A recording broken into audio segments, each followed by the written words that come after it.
প্রিয় শিক্ষার্থীবৃন্দ, আজকে আমি কথা বলবো সরল রেখাকে নিয়ে।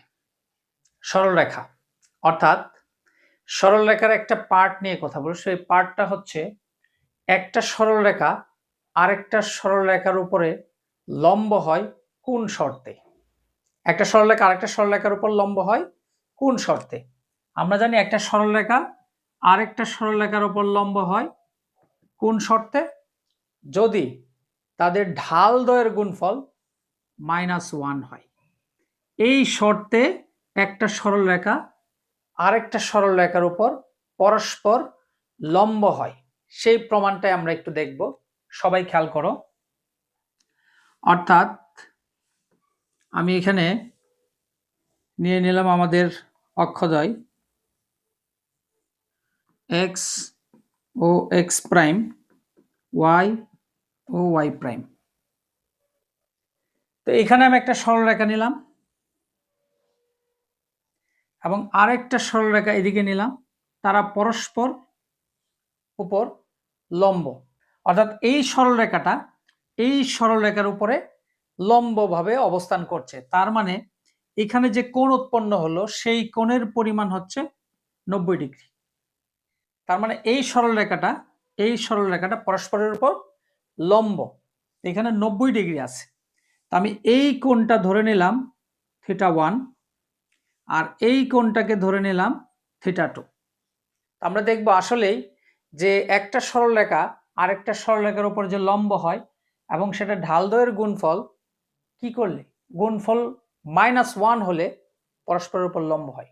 আমরা সেই প্রমাণটাই দেখব। একটু খেয়াল করো, এইখানে যে ত্রিভুজটা আছে এই ত্রিভুজে θ2টা হচ্ছে একটা বহিস্থ কোণ।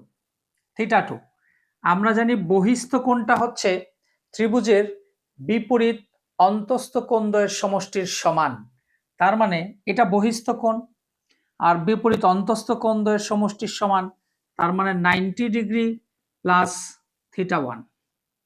তার মানে ত্রিভুজের বহিস্থ কোণ হচ্ছে ত্রিভুজের বিপরীত অন্তস্থ কোণদ্বয়ের সমষ্টির সমান 90 ডিগ্রি প্লাস θ1। এখন আমরা উভয় পক্ষে tan নিয়ে নিলাম, অর্থাৎ আমাদের ত্রিকোণমিতিক যে ফাংশন বা অপারেটর আছে সেই tan নিয়ে নিলাম।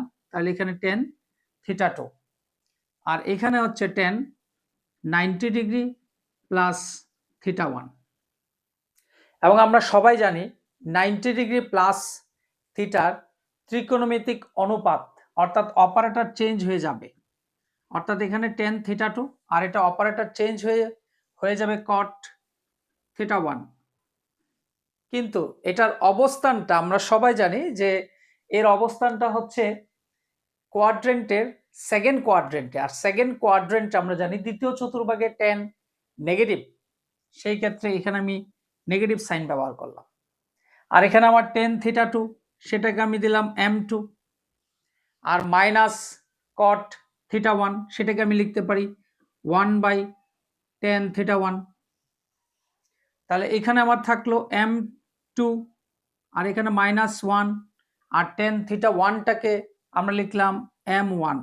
তো আমি যদি ক্রস মাল্টিপ্লিকেশন করে দেই তাহলে আমরা পেয়ে যাচ্ছি m1 into m2 is equal to -1। তার মানে এটা প্রমাণিত হয়ে গেল যে ঢাল দ্বয়ের গুণফল যদি -1 হয় তাহলে একটি সরল রেখা আরেকটি সরল রেখার উপর লম্ব হয়। ধন্যবাদ সবাইকে।